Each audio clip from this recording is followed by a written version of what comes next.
Hello guys and welcome to another video. Drop whatever you guys are doing right now because Rick Riordan just announced the cover for Chalice of the Gods, also known as Percy Jackson and the Olympians #6. So in this video we're going to study the cover and then we're going to talk about all the things that we know so far about the book. As posted today on Entertainment Weekly, along with an exclusive interview with me, here is the US cover for Chalice of the Gods, the new Percy Jackson novel arriving on September 26th. So here is the cover. Oh, interesting. This cover is a lot of things, and interesting is definitely one of them. From one single glance, I can tell this edition goes with the newest versions of the Percy Jackson and the Olympian covers. In case you don't know, these books, this series, has had 3 different covers: the old covers, new covers, and then the new covers. And I'm guessing since this book is apparently Percy Jackson and the Olympians #6, is getting the same treatment. However, I must say that I am a lover of the middle covers and of the older covers more than of the newer covers. Even though I do like the style, I'm missing Percy, okay? I'm missing Percy, Annabeth, and Grover in this cover. But let's analyze it. So it's just a blue background, and in the middle, like in some kind of gigantic cup or a chalice, one might say, we do have Percy, Annabeth, and Grover, now that I am zooming and Hansen. I was gonna say we have a fawn, who might be Grover, and then Percy and Annabeth. Grover with very weird goat legs and super huge horns and a tree, and then Percy with really curly hair for some reason. I've never seen Riptide drawn like that, but it's a cool shape. And then he's pointing forward, and then we have some kind of arc, and maybe the sun, and then we have Annabeth in front of a tree, and Annabeth is wearing a shirt with like a vest over it, which is kind of giving me Yelena in Black Widow vibes. And she has a knife, which is interesting because by this point in time, she has lost her knife and is supposed to be using the bone sword she got in Tartarus. On top of the chalice, we have either 2 chickens or 2 roosters. I think there are 2 chickens and a serpent with horns. Someone can probably tell what these animals are referring to. Maybe a god. That someone is not me. We can see 3 lightning bolts at the base of the chalice. I don't know if that means anything, but let's see what Rick Riordan has to say. The art is by Victo Ngai, who did the most recent US covers for the US Percy Jackson and the Olympians original series, as I said. So this book will stand nicely next to the others. Will it? Well, only if you own them, which is very rude to older fans who already owned an edition of the other books. Am I supposed to buy these covers now? It makes sense for it to match the most recent covers, but at the same time, I don't want it to. Victo is an amazing talent. I love her elegant, highly stylized work, which reminds me of the wonderful sci-fi and fantasy book covers I grew up with in the 1960s and 70s. He's old. This one is obviously inspired by Greek pottery, which makes sense since the story is about the Chalice of the Gods. See how beautiful the covers will go together? To my UK and international fans, a cover will be revealed for you all soon. Ooh, I mean, I'm probably buying the American cover, but now, if the UK cover is better, we'll see, because it's not gonna match my books either way, so. And I can't wait to share it with you. In the meantime, pre-orders, blah, blah, blah. As you know, sometimes translating the book can make those editions take longer, but I will keep you guys updated for more. So with time, we'll know the other dates for when this is coming out in different countries. To answer some of the questions you probably have, is Chalice of the Gods really Percy Jackson and the Olympians Book 6? That's what everyone wants to know, myself included. Kinda? Not a very reassuring answer, Rick, but let's see what you have to say. It is the first time since the original series wrapped up in 2010 that I have written a first-person Percy Jackson novel featuring the main trio of Percy, Annabeth, and Grover. It will read very much like those books, I hope you'll find. On the other hand, the plot is not directly connected to the first 5 books in the sense that this is a standalone adventure that happens during Percy's senior year in high school, after the Heroes of Olympus series, but before the trials of Apollo.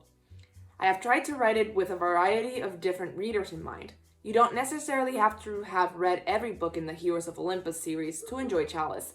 though Percy may make references to some things that happened in those books. You could go straight from The Last Olympian to Chalice of the Gods, and you hopefully wouldn't have any trouble figuring out what's going on. That's good, so no reader left behind. Though I am guessing if you read this, you might spoil yourself for certain events in Heroes of Olympus if you haven't read that yet. But of course the book will resonate differently if you know the other books I've written in the Percy Jackson and the Olympians world. And if you like the 5-book series to stand by itself in your memory, that's fine, I get it. There is no obligation to add Chalice of the Gods to the original series unless you want to revisit your old friends from Percy Jackson and the Olympians. That's nice because I'm sure there's a lot of people who worship this series as one should and do not want anything changed to the canon or do not want any changes because they feel like that's perfect, so anything else will make it imperfect and therefore should not exist, which for me, I think it's a valid point of view. If you're a purist, then be a purist. Next question. Will you be doing a tour for Chalice of the Gods? I will be doing a brief North American tour for the book in the fall, as I have done in the past pre-COVID. Unfortunately, I don't have the time or bandwidth to do an international tour. My apologies to my global readers. We always get the short end of the stick, but we are used to it by this point. Hopefully we will be able to offer some of the US events online if you want to join us from abroad. As soon as I have details of the tour, I will post them on my blog. Will there be signed copies available for pre-order? I imagine so. I don't have any information on this yet, but I always sign a limited number of special editions in advance, which are made available through some booksellers. Rick, if you ever feel like sending me one personalized signed copy, it doesn't even have to be personalized. You just have to sign it and send it to me. I will accept it. Truly, I will, with open arms. Is this the start of a new series? Yes, this is the one that I want to answer the most. Let's see. Chalice is meant to be a standalone for now.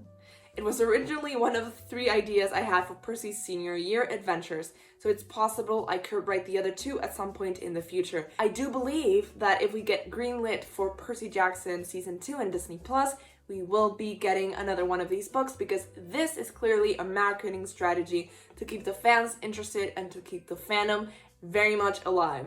So if we get another season, we're definitely getting another one of these. And obviously if this one does well, then the possibility just increases. That really depends on what my schedule ends up looking like in the next few years.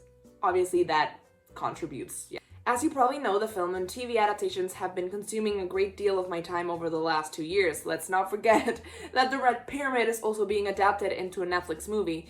Why go back to writing a Percy Jackson novel? Because of the money, darling, because of the money. Also the fans, of course, but the money. The money. Short answer, to celebrate the upcoming Percy TV show. Disney Publishing asked me what kind of tie-in book we could market for the show, and Chalice of the Gods was my idea as a thank you to fans who have waited so long for a great adaptation. If you are one of the many readers who have asked me over the years for a new Percy Annabeth Grover adventure, this is for you. This is for me. More news soon. Thanks as always to my terrific readers. It has been a thrill to write in Percy's voice again, and a great honor to know that these books have been a part of your lives. Rick Riordan. What do we think? Let me know in the comments. What do we think? Do you like it? Do you not like it? Let's look at it again. I have to say it's not my favorite.